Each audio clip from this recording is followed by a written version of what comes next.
बहुत से कष्ट सहे हैं शिव, दधीच, हरिश्चंद्र इत्यादि जितने। कहते हैं कष्ट किसको होता है? परदेश कलेश नरेशों को। जो राजा के सदृश हो वही परदेश कर सकता है और वही क्लेश, वही दुख भी झेल सकता है।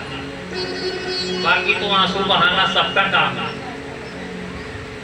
अधिकांशतः रूप में देखिए, आंसू बहाने में हमारी माताएं बहुत आगे होती हैं। अगर किसी के लड़के का विवाह ना हो रहा हो, काफी लंबे समय तक विवाह ना हो रहा हो, अचानक से कहीं से कोई कन्या का पिता आ जाए कि हम विवाह करेंगे और शादी की बात तय हो जाए, तो परिणाम क्या निकलता है? वो औरत पूरे गांव में जाती है, जिसके पास बैठे कि रो के बताती है आज हमारे भैया की शादी तय है।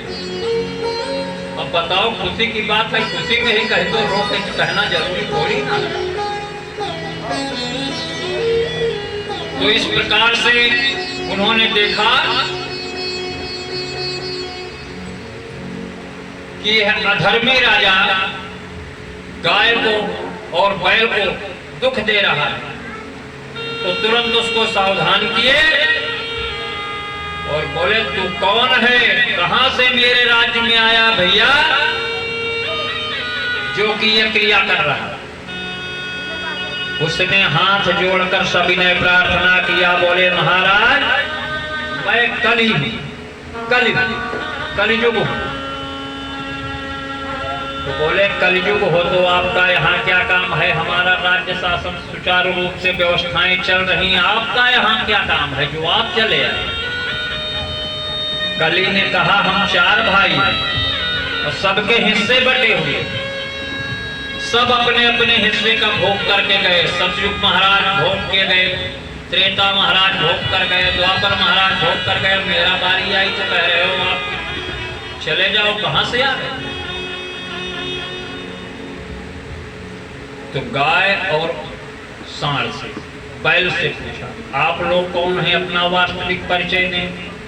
तो दोनों अपने अपने वास्तविक रूप में आए और उन्होंने जब बताया कि हमारी टांग तोड़ दिया है, तुरंत धनुष बाण उठाए, बोले आज मैं इसका बध करूंगा।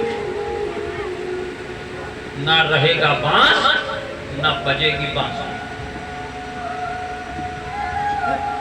और वही थोड़ा सा परीक्षित महाराज गलती कर दिए जो उसको जिंदा छोड़ दिए, नहीं तो आज हम लोग कलयुग में नहीं होते, पुनः सतयुग में आ जाते।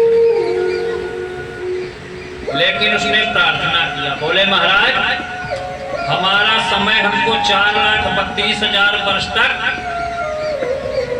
भोगना है, तो भोगना है, आप कृपया इसमें बाधा ना पहुंचाएं।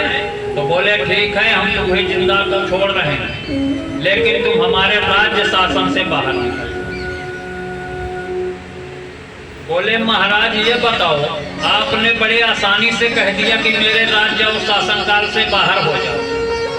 जहां भी मैं निगाह उठाकर देख रहा हूं, पूरे अखिल भूमंडल पर आपका शासन है, तो आखिर हम जाएंगे कहां, शासन कहां करेंगे? बोले फिर? बोले आप हमारे रहने के लिए थोड़ा सा जगह दे दो। बोले थोड़ी सी जगह दे दें? बोले हाँ।